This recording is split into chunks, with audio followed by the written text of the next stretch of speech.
Hi guys, I'm joined by Rez for a quick Q&A.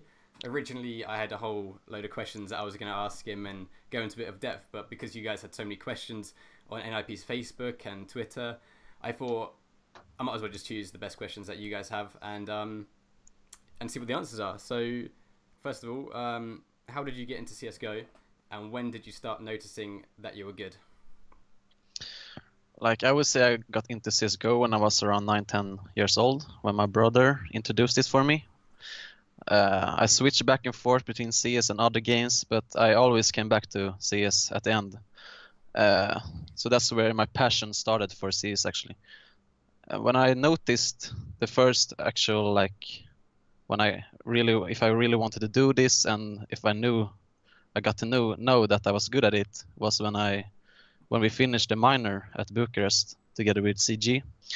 That's where I realized that I was actually good at this game. I was doing my performance at the LAN was, it was outstanding for me because I was so new to LAN and stuff. So I was really happy. That's where it started for me, and my career skyrocketed from there. What about before the minor? Because obviously you're playing in Cringe Gods, you're playing a lot of Face It. Did you know while you're playing Face It, did you know that you were quite good, or? No, I wasn't really thinking about myself like being a good player. I was playing for fun at the start, playing some mixed teams together with some old friends and Face It as well for just fun. Okay. Then I started to get into the competitive, and that's where I realized. So how hard was it to go pro while in school? Did you have the classic thing where your parents are saying, stop playing, go do your work, or how did you find it? Actually, my parents and brother, everyone is so incredibly supportive of my decision in this, go into this.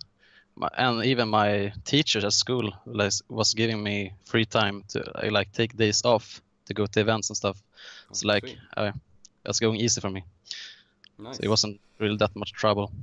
Yeah, because a lot of younger players have a lot of trouble. Yeah. For example, like Rops, when he joined eSports, he had a lot of trouble because his parents wanted him to do more school and stuff. Okay, so when NiP asked you to join, how easy was it to say yes? Did you instantly say yes, or did you think about it for a little bit? Actually, I would say I said yes immediately because in the situation we was in Epsilon back then, we were struggling really bad. We didn't have players. We were 3-4 players all the time.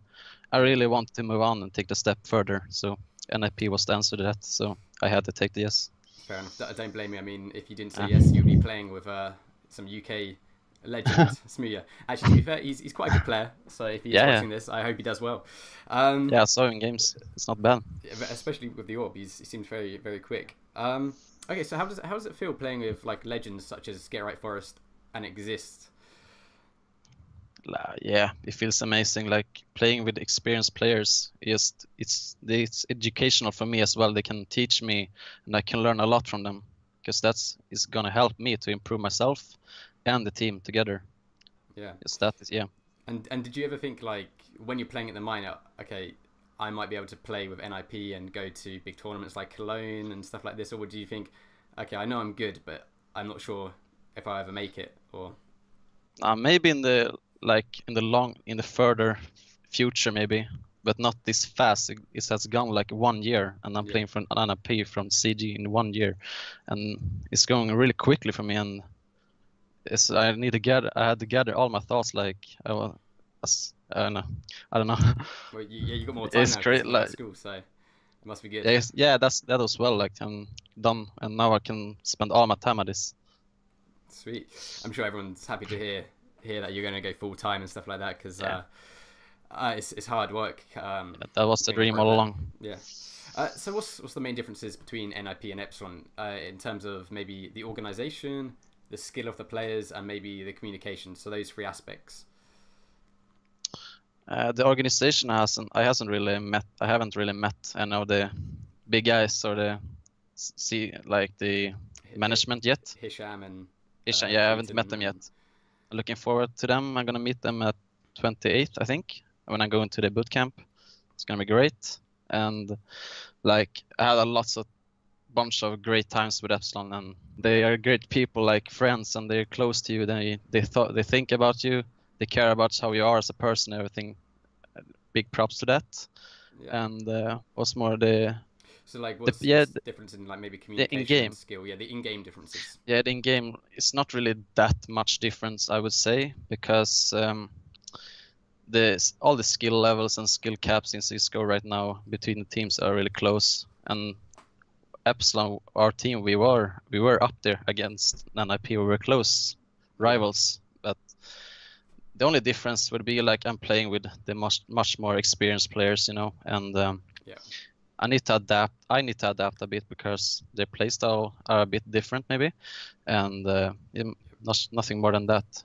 By myself, I would say, because I don't really need to change that much because I'm replacing Freiburg, and me and him, we are playing pretty much most of the same positions on every map, I would say, and so I just need to think about what the other guys do, and I need to adapt to them.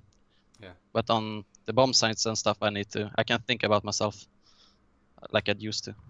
All right, so you got to think maybe for the team a bit more and Yeah, play together. Okay, get so used to it. what do you believe NiP need to get them out of this kind of run of bad form, and what do you think you can bring to the table to change the recent results? Yeah, obviously they knew that they had to do something. Not gonna blame them for that. So I believe I think they just needed some new blood, a new hunger to like win some trophies, and that's where I am. I'm here for that, and like I'm young. They have given me like fact that I have potential. They said that to me, and that just gives me more motivation to bring their team up and myself up as well. Yeah. So you briefly mentioned a second ago, your role was very similar to Freiburg. Can you maybe expand on that? So obviously entry fragging. What about sort of in Epsilon? Did you do any in-game leading or anything like that? Or was it all entry fragging? My role has pretty much been the same all the way from when I started playing Cisco and to where I am today. It's pretty much I entry fragged a lot in Epsilon, but now in NiP I'm trying to there's more strats in NiP, I think, like more tactical plays. Okay. But I can't try if I want. Like we have freedom in the team. I can do entry frags if I want, and otherwise I could go second guy in if I could. Okay, cool. Can you? This is actually quite a good question for somebody who wants to kind of increase their skill like you have done over the past year or so. Can you run us through your individual training schedule? Do you do a lot of deathmatch, a lot of demo watching, a lot of aim_bots? So what do you do to practice? I would do a lot of aimbots, I would say. I think that keeps my muscle memory more, because I can train flicks and stuff much easier, get comfortable with my aim, because that's really important if you're an entry fragger and stuff. So prepare for matches. I would recently I haven't really watched much demos because our Epsilon situation, how we were, it wasn't really going that good.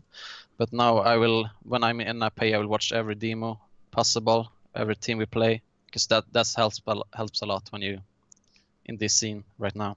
So say you're defending a bomb site on Mirage.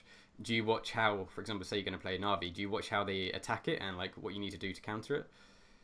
I'm playing B on Mirage actually, so I would look at which player is going towards B, how he likes to do on a default. Likes to throw flashes, like maybe aggro, poke a bit. I will go from that and adapt to his play style so I can counter him and stuff. Yeah. Okay, yeah. And talking of maybe more about like playing and ESL Cologne, what do you have any expectations for ESL Cologne? Because it's coming up fast, and very new. You got basically 2 new players, including Draken. So, do you have any expectations, or is it more to use as like team bonding and experience? Yeah, both. Like it's gonna be really interesting to watch how we will perform with me in the new team, and I don't really know how it's gonna go. Obviously, I want to do my best, and the team is gonna do our best, absolute, to like win it. Yeah. We have a chance. Everyone there has a chance to win, and if we play our A game, I would say we could take this home. All right, and I think there's quite a bit of pressure. Maybe not to perform at ESL Cologne, but how are you handling the overall pressure, replacing a legend, and there's quite a few high hopes that you can help NiP regain their form. So how are you dealing with that pressure? I'm not really thinking about that much about replacing a legend.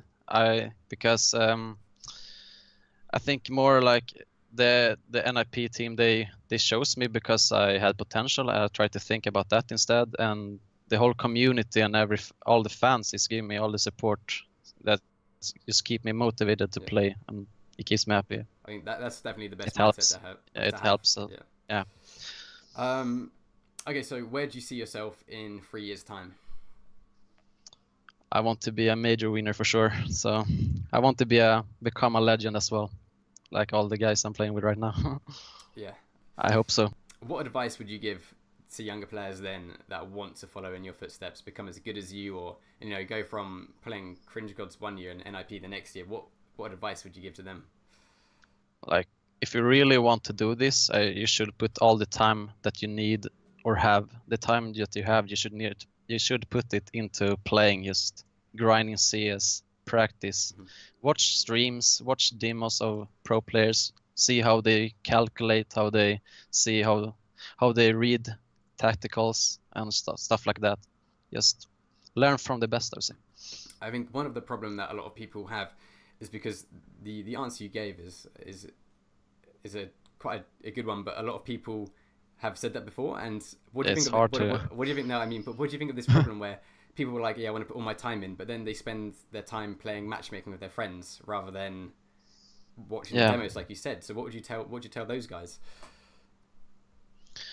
Like, if you want to become something in CS, you shouldn't really put time to play with players that are your friends that doesn't want to do this. You should play with players that really want to become something in the game, because if you all have the motivation to become someone, as top player, I would say, then you will be there one day. If you all grind enough together, you will practice as a team and never give up. The Face It is helping a lot of that, like playing Face It and grinding up to like Face It Challenger, and then up to maybe Face It FPL, I would say.